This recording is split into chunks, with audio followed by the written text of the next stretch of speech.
Shalom, everyone. Shalom. How you doing? Thank you for tuning into my channel, Ready for Africa with Los. And on my channel, what I do is I give you a first-hand view of what it's like to come to Africa from the perspective of someone that has never been outside of the country. And the scripture tells us that in the last days that we're going to see visions and we're going to have dreams.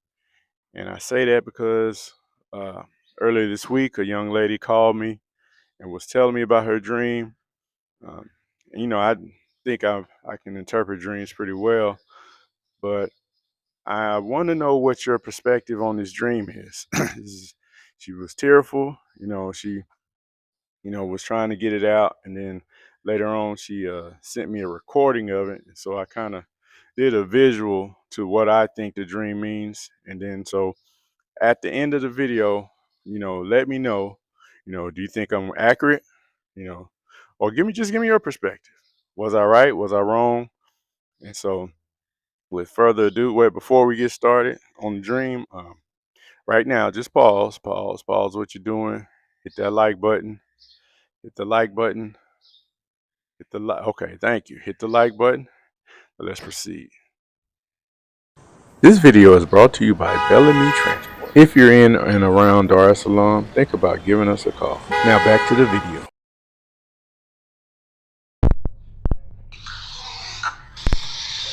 So I went to sleep, and I had this dream.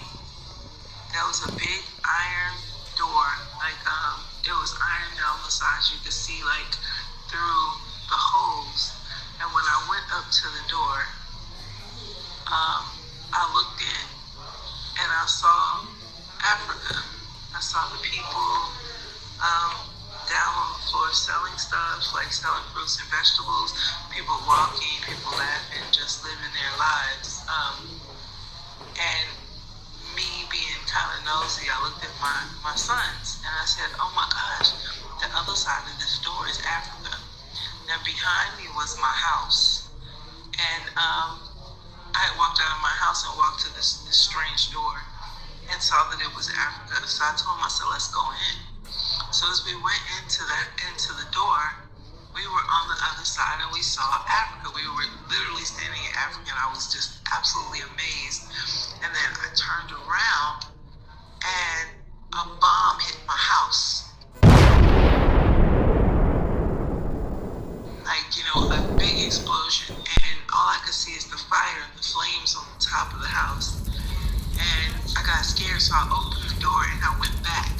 And as I was standing there, I was like, oh no, that's everything I own. And as I was standing there thinking, oh my gosh, that's everything I own, my son took off running into the house while it was on fire. We went in, everything was ash and soot, except for my cipher, and I keep my passports in front of the cipher. And I looked at him and he grabbed it and we ran out. And I said, guys, this is all we have. This is it. This is everything.